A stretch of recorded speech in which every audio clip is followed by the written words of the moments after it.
Hello, I'm Adam Levy, and this is Mind Matters, Academia's Mental Health Crisis, a podcast from Nature Careers. In this episode, the toll that harassment can take on mental health.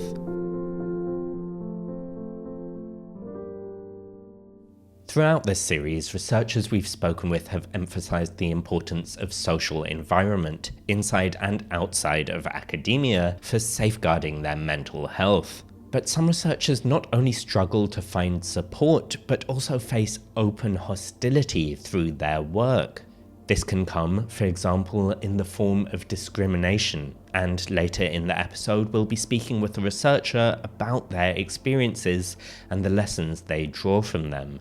But scientists can also find themselves under fire for their science itself, especially when investigating highly politicized topics. This has been the experience for Krutika Kuppalli. Krutika is an infectious disease physician with a background in pandemic preparedness and global health, based in Dallas, Texas. She worked at the World Health Organization during the pandemic on COVID and Mpox, and her expertise and public outreach during the first years of the COVID pandemic brought harassment in several forms. We spoke a few months ago in August 2024, and I kicked off our conversation by asking what her work looked like as the pandemic began to spread in 2020. Given my background in emerging infectious diseases, I have an acute interest in that area. So when we first started hearing about this unidentified pneumonia in China back at the end of 2019, I started following it and picking up on it. And it was, interesting to see how, as my friends and I who were just chatting about it on social media, our following started to increase. I think there's a lot of different areas of research that I was working on. I was trying to understand the evolution of the virus in immune-compromised hosts. That was really my clinical side of things, but also trying to understand how to improve access to care. I would do all that during the day, and then in between and during other times I would be working on research and public health outreach and different things like that. And can you describe what you mean when you mention public health outreach in this context? One component was the communication I was doing on social media, right? Trying to help educate and inform people about this new pathogen. The second aspect was doing scientific communication via the news media. So I was frequently a guest on various different news networks and was asked to do podcasts. And then I think the third part of it was really trying to reach the affected communities. So I think there were a lot of different components to the work that I was doing. At the time, did you view this kind of public outreach work as having any risk to it, any risk to yourself? Yeah, that's a great question. I didn't. I'm the person who kind of always jumps into the fire. It really did happen by accident. And then when it happened, you're so busy in the middle of it, you're not thinking about all these other things that could happen. Initially, it was quite positive, right? Because I think in the early days of the pandemic, there was a lot of solidarity, right? People didn't really know what was going on. People were trying to understand what was going on and learn how to protect themselves. So I think early on, there was a lot of encouragement. There was a lot of appreciation that really made me want to do it because I wanted to help inform people. Now, as the pandemic evolved, of course, that kind of reaction from the general public also evolved. How did you notice that in the responses you were getting as the pandemic and the vaccines became increasingly politicized? Well, I think a couple of things happened. One, I started being in the media more, and I think that whenever you put yourself out there, you do become a target, and I don't think that was something I had thought about. So I think that, I did start to see comments that people would write. I had someone who made a Twitter profile that had my same information and was putting misinformation out there. I think things got a little bit worse because I testified before U.S. Congress twice about COVID. The second time was in September of 2020. I had helped write the U.S. guidelines for having safe elections during COVID. I think most people can remember the elections in the United States in 2020 were very politicized. And so really after I did that, things got worse. I had some of these groups post incorrect information about me that mischaracterized what I said. I had my personal information put out there on social media, and so people started contacting me, saying not very nice things. And I had people who threatened me as well. Could you share at all how this affected you and your willingness to do this kind of work? It was really hard. So yes, it definitely affected me. I think sometimes people forget that those of us who were putting ourselves out there, we also had, our regular work, we have our personal life, and all of this begins to start seeping into that. And that's what happened for me. I just started a new job on the other side of the country. So I had moved during COVID, and I had been in my new place for only a couple days, and someone called me on my phone and threatened me. And that was really scary because I was in a place where I didn't know anybody. And in my perspective, I was doing this to try and help. At times, I did have to kind of say no to things to protect my own well-being. And also the work was really intense, particularly when I was seeing patients, right? I remember on Christmas 2020 getting consulted to see 15 patients who had COVID. I did develop nervousness. It definitely affected my relationships with colleagues and even my family. And I didn't even realize it. It took me some time to really figure out and understand what was going on. And it's something that I still kind of am going through today. It's not as bad as it was, but it was a really hard time for me. Could you give any more insight into how you were able to cope with these kinds of threats and the support you were able to seek at the time? For me, part of what was hard, as I mentioned, is I moved to a new city where I didn't really know anyone. And that was really hard because I didn't have the emotional support. I developed remote relationships with people, and I think we all tried to help support each other during this time, which was really helpful, and we tried to share how we dealt with different experiences. I think the other thing that I did, which I didn't expect, was I got a dog, and that helped a lot for me and my emotional well-being, just to have someone who gives you unconditional love, support, and is always there for you, right? And so it was a good way for me to kind of divert my mind and not focus on this. But, it was really hard. I didn't get a lot of support from my institution, and being alone, there were times that I felt really scared and I didn't feel clear on how to handle that. In these kinds of situations where threats are made, it's often advised that people go to the police. Is that something that you tried? And if so, what were your experiences? Yeah, I did try going to the police on 2 different occasions, and my experience was not great. After my information was put all over the internet, they had asked me if I had thought about getting a weapon, which to me was not the appropriate solution. I think that as a person who's never used a weapon before, me having a weapon would probably just cause more problems. And I don't really think violence is the answer, right? Now, often when researchers are attacked for being outspoken on research, they're not just attacked for the research in question. They're also often attacked along lines of race and gender. Is that something that you also experienced? Definitely in regards to my race, I was targeted and had people say really not kind things.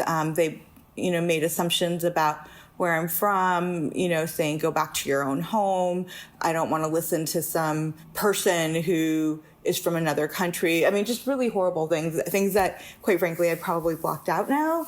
And then I do think, being a woman also didn't help. I would talk to my colleagues who were male who would say the same thing that I would, but they wouldn't get nearly attacked as much. And so I do think that there's some underlying misogyny that comes through on the attacks that happen.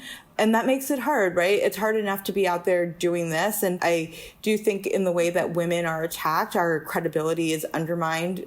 And also, there's threats of physical and sexual violence as well. And has that feeling maintained, I suppose, now? Do you feel any nervousness about conducting media interviews and speaking to people like me, I suppose? I don't anymore. I think part of what happened is a year into the pandemic, so in August of 2021, I ended up taking a position at the World Health Organization. And in that position, I wasn't doing any more media. So I think having a break from the media helped. I've gained some perspective on not just how to protect myself, but also how to interact with the people who maybe don't say very nice things. And basically, I just ignore it. So I put restrictions on things so I don't see the things people say. And I think that helps a lot, too. What did it actually mean to you to be doing all of this kind of work and then all this public outreach on top of that, ultimately with the goal of helping people during an incredibly difficult time, and then to be met with such aggressive hatred in response to that? For me, it was hard to separate some of the comments because they felt so personal, right? When in reality, they would have made those comments to anybody, right? And I was an easy target because of the things we talked about. And so I think when I started to learn that people had ulterior motives for doing it, right? Trying to spread misinformation, disinformation, some people trying to bring you down to bring themselves up. I think that it helped when I started to reframe that a little bit. People will try to bring you down, especially if you are doing a good job at it. Some researchers listening to this might work on highly politicized topics and want to speak out about them, or maybe are quite scared about speaking out about these topics. Do you have any advice for researchers in those kinds of positions? Yeah, I think my biggest piece of advice is to do what you feel comfortable with, right? And if at any point you don't feel comfortable, it's okay to stop doing it, to take a step back and take care of yourself. I think protecting your own emotional well-being is the most important thing. And that was something that took me a while to recognize. It is important to find people who can be your social support and emotional support during this time. I think it's also important for, if you need it, to also get professional help, right? I think that these types of attacks can make you anxious. They can make you feeling depressed and scared. And so I think that that's another way to help support yourself. And when we're talking about support, what can institutions do to step in and actually support their staff who are maybe going through these kinds of experiences? Yeah, I think that's a great question because, institutions do benefit off of what their scientists and researchers are doing, right? And so I do think it's the onus on the institution to also have policies in place to try and help support those of us that are speaking out. If it just not be, someone to talk to and make sure that they're doing okay.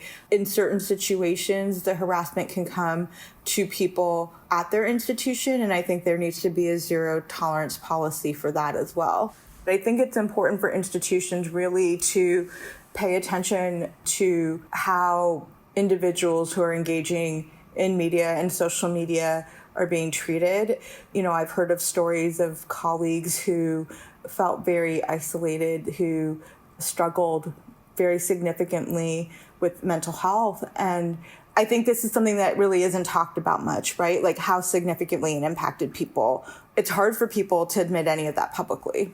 I think that's why it's so important for institutions to protect the people that work for them. I think it's probably one of the most important things that they can do, because if you don't, you lose those valuable people, right? They leave, they go elsewhere, they retire.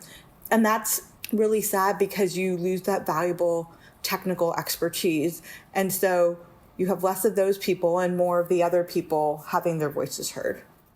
That was Krutika Kuppalli. Krutika discussed that among the harassment for her work, she was also attacked for who she is, along lines of gender and race. And this is something that some academics experience within academia. Atom Lesiak is based in Houston, Texas, and is the founder of science education and entertainment organization Atomic Brains.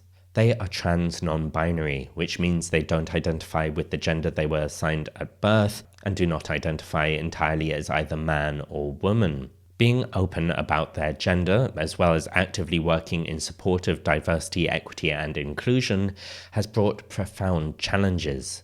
These have, in turn, led Atom to question their career in academia, as they discussed in a column for Nature's Careers section back in 2023. So, to find out more about this career path, we started out by discussing how Atom chose to come out to disclose their gender identity early in their academic journey. First was coming out while I was an undergraduate. And when I applied for graduate school, I had been out enough that I really didn't want to go to an institution that wasn't going to be welcoming of my transness. And so in my graduate school applications, I came out very, let's say, aggressively, where I would tell institutions in the letter, if you can't handle me being transgender, then don't accept me into your program. And most of them did not. So I ended up not getting into most of the graduate schools that I applied to, except for one. The scholarship was too big to put down. But when I actually arrived for graduate school, I found that nobody there appears to have known about my coming out in my application letter. I'm not sure if anybody read it or not, but nobody said anything to me when I was there. And unfortunately, during the first day of classes, we had a possibly trans professor. And coming back from class, my cohort started saying some of the most difficult to hear transphobic comments I've ever heard. I remember thinking to myself how scary it was going to be to have to come out to them.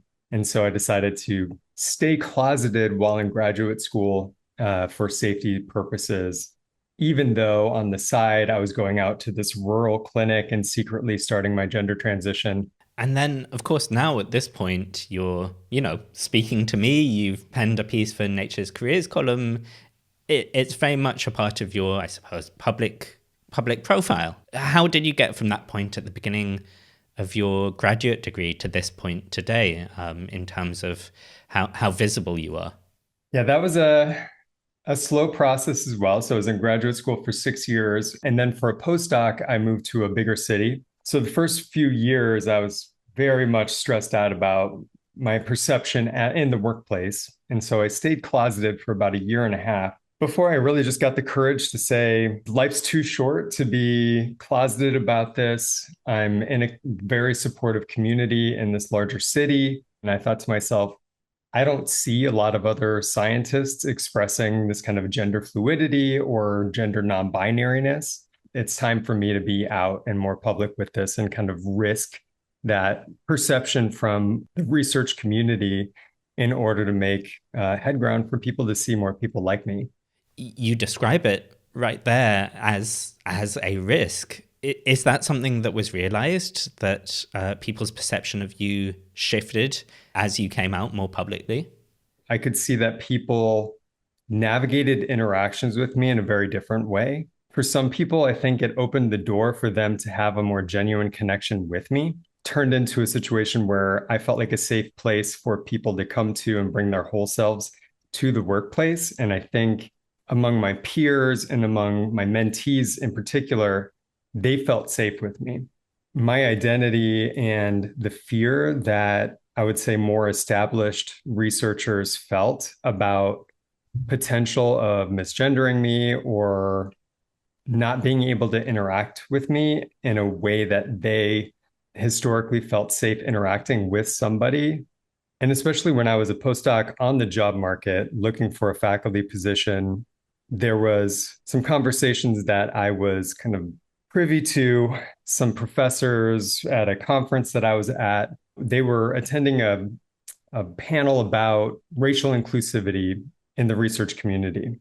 And they said, oh, I think that we're doing a really good job here about being inclusive of people from all sorts of different racial backgrounds. And, we've got men and women here, but I just cannot handle this whole non-binary they them business. And I'm standing right behind them as they're having this private conversation. And I remember thinking, oh, one of these men are at an institution that I applied to recently. Or in other cases, I think I really have a lot of empathy for people that have not used gender neutral pronouns with a person before. They're wanting to be able to use the right pronouns, but maybe being clumsy in the process of engaging with that. because of that, they're on edge and they're fearful in that interaction. And then it makes it very difficult for them to come and have a genuine relationship with me if they're kind of coming to that from a place of fear. Has that fear, in your experience, ever transformed into forms of hostility? Yeah, I think a lot of the impact of the discomfort people were feeling were happening behind the scenes in conversations and back doors. And the hostility that I experienced face to face was more when I was speaking up for changes to be made to make the space more inclusive. So making sure that there is access to gender neutral bathrooms or that we share our pronouns. Well, I guess I do have one incident of that open hostility in the form of an email chain where an emeritus professor openly mocked the idea of gender neutral pronouns, which then gave accidental permission for other folks to join in on the fun of kind of using pronoun usage as a humorous conversation piece. I openly confronted that through the responding to this email chain, and that email got out to everybody at the institution and caused some problems, less about what was said in the email chain, but the fact that that email chain became public knowledge. I feel for the folks that were having that conversation because I think some of them actually were curious about gender pronouns and didn't even recognize the hostility in the original email. So I feel for them, but I think I lost a lot of trust among kind of the senior researchers in the department that they were, I think, fearing that I might publicly embarrass them in the way that these folks were embarrassed by the email chain that got out. How did these kinds of incidents, from this email chain to maybe academics just not really knowing how to interact with you, how did they affect you on a personal level? How did they affect your mental health, your well-being? I think at the beginning, I had a lot of pride in thinking that I was not impacted by it. As I persisted through the many different avenues that as a researcher seeking public funding and working with program officers and gaining kind of that buy-in to the projects that you're trying to launch, I started to see the impact that my identity was having in having those kind of opportunities come up. It was never obvious, but it was very subtle in ways that started to kind of grind on my confidence that I could actually make my way in the scientific world. I recognized that my ability to have relationships with some of my senior colleagues just disappeared. I think there's a lot of different factors at play there, but the withdrawal of specifically of kind of senior individuals becoming my mentor as a young faculty at the time, it was really hard to find my way through that. And it had a severe impact on my mental health and my personal confidence, I think, in addition to that. Now, in parallel to the research you were doing, you have for many years, in your own words, served as an advocate for social justice. How did doing this work in parallel to your research affect your career as well as your well-being? Being an advocate in spaces is extremely rewarding. I feel really honored to have been able to speak up at times where somebody's voice needed to be heard to make a change in the space. Every time that you kind of work your way up through the scientific research ladder, your spaces that your voice is going to be heard in kind of get bigger and among more powerful individuals.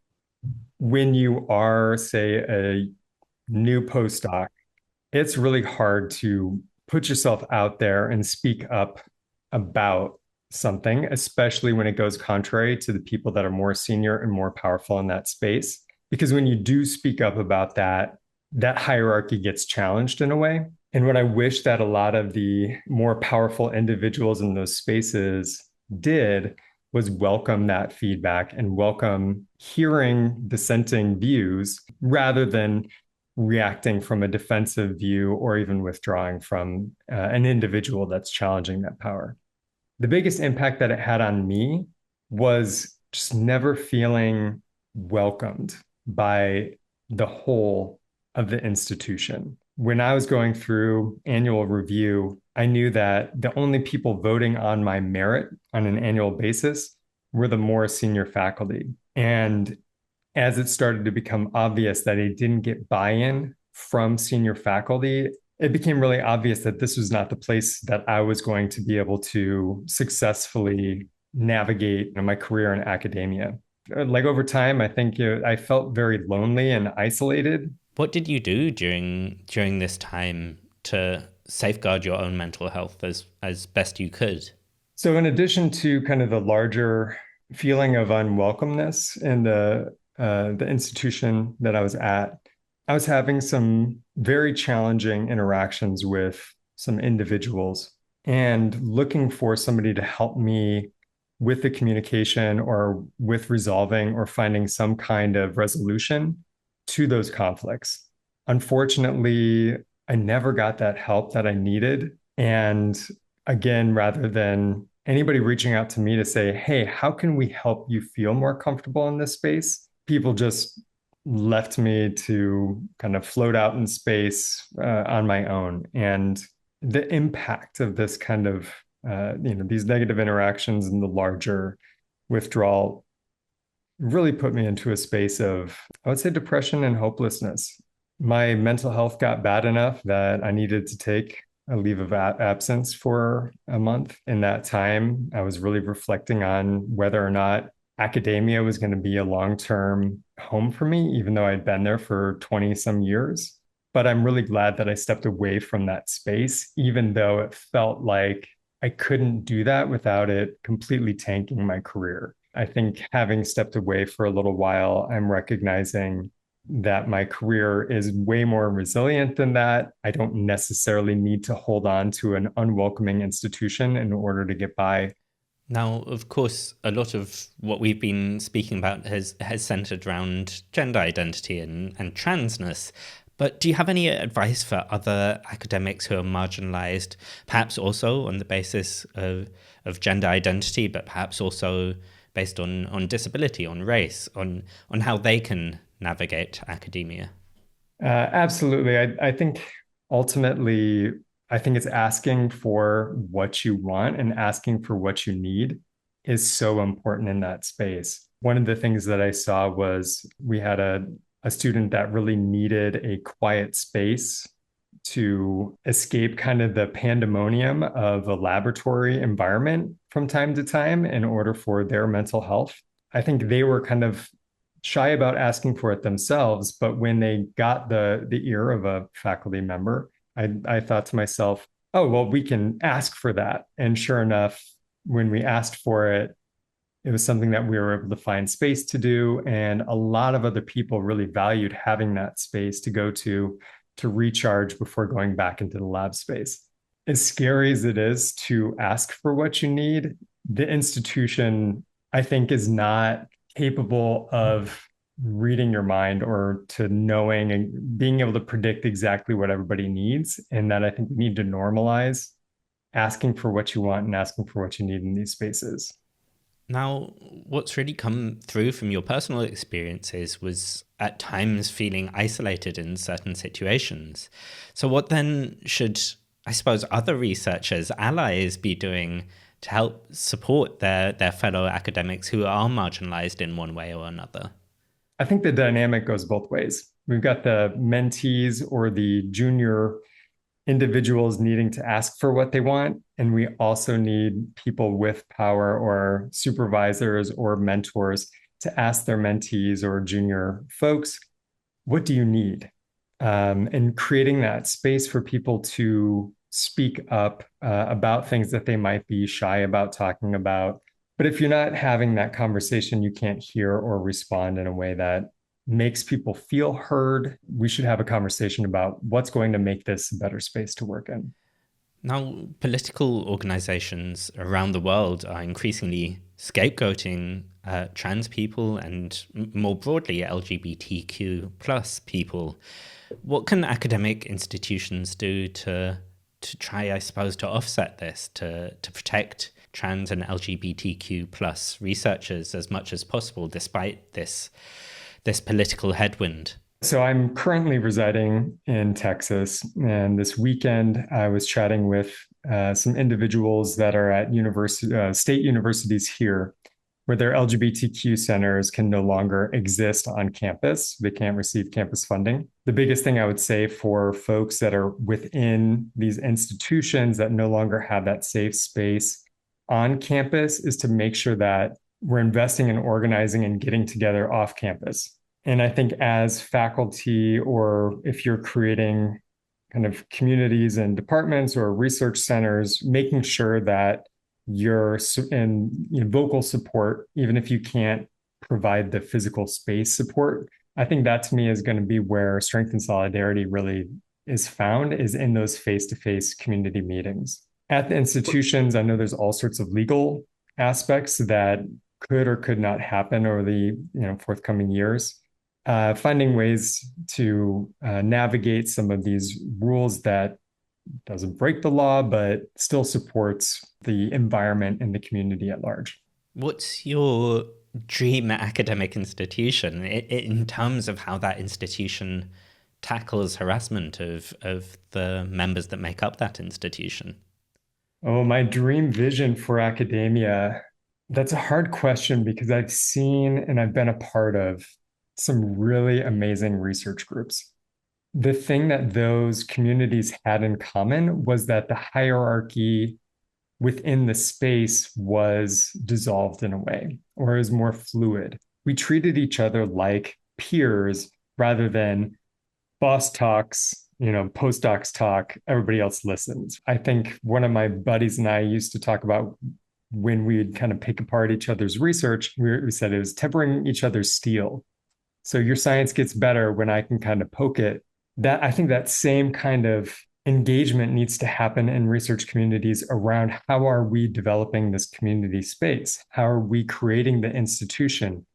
How can they receive the feedback and then make changes that make people feel more welcomed in that space?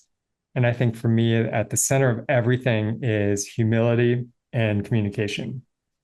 Atom Lesiak there. As both Atom and Krutika shared, being made to feel unsafe in one's research and in one's research environment can have profound impacts on mental health and well-being.